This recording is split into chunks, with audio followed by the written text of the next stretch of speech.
12 भेदिए को वायदे किए देश में भेजा। उनमें से 10 ने कहा, हम वहाँ के लोगों को कभी भी हरा नहीं सकते। पर यहोशू और कालेब ने कहा, परमेश्वर की सहायता के साथ हम इसे कर सकते हैं। 10 भेदियों की बात पर विश्वास किया। परमेश्वर ने कहा, यहोशू और कालेब के साथ केवल तुम्हारी संतान ही वादा किए देश में प्रवेश करेगी। इस तरह उजाड़ में 40 साल के बाद अब ये 2 भेदियों को यरीहो में भेजा।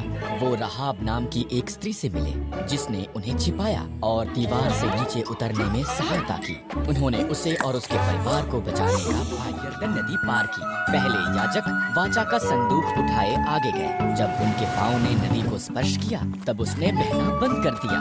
हर कोई सूखी भूमि से होकर निकल गया था। परमेश्वर ने यहोशू से कहा, 6 दिन तक यरीहो के चारों तरफ दिन में एक बार घूमना, तब 7वें दिन 7 बार चक्कर लगाना, नरसिंहों को फूंकना, जय जयकार करना।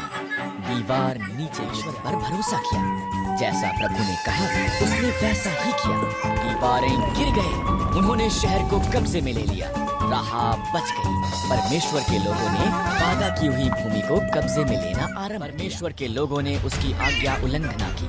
इस तरह परमेश्वर ने फलिश्तियों को 40 सालों तक उन पर राज्य करने दिया। तब उसने उन्हें आजाद कराने के लिए शिमशोन नाम के एक व्यक्ति ने शिमशोन की माता से वादा किया था कि वो पुत्र को जन्म देगी। शिमशोन को परमेश्वर के साथ 3 वादे करने होंगे। कभी भी मदिरा नहीं पीना, कभी भी मुर्दों को नहीं छूना, कभी भी अपने बालों को। शिमशोन को बहुत शक्तिशाली बनाया। उसने एक सिंह को मार दिया और मधुमक्खियों ने उसकी लाश में शहद बनाया।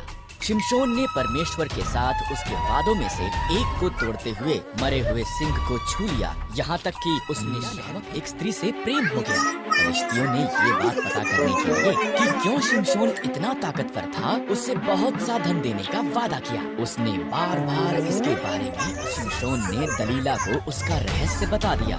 अगर मेरे बाल काट दिए जाएं, तो मेरी ताकत चली जाएगी। इसलिए जब सोया हुआ था, दलीला ने एक व्यक्ति को उसके बाल काटने के लिए बुलाया। शिमशोन की ताकत उन्होंने आसानी से उसे पकड़ लिया। उन्होंने उसे अंधा कर दिया। तब उन्होंने उसे जेल में डाल दिया और भारी चक्की पीसने का। शिमशोन के बाल पुनः बढ़ गए। फलिश्ती उसे उनके झूठे देवता दागोन का उसे हराने में धन्यवाद करने के लिए उनके मंदिर में लाए। शिमशोन ने परमेश्वर से कहा कि एक अंतिम बार उसे के बीच खड़ा हुआ और उन्हें धक्का मारा। मंदिर गिर पड़ा। फलिश्तियों के साथ साथ शिमशोन भी उसमें मर गया। शिमशोन ने अपना वादा पूरा नहीं किया, पर परमेश्वर ने अपना वादा पूरा किया।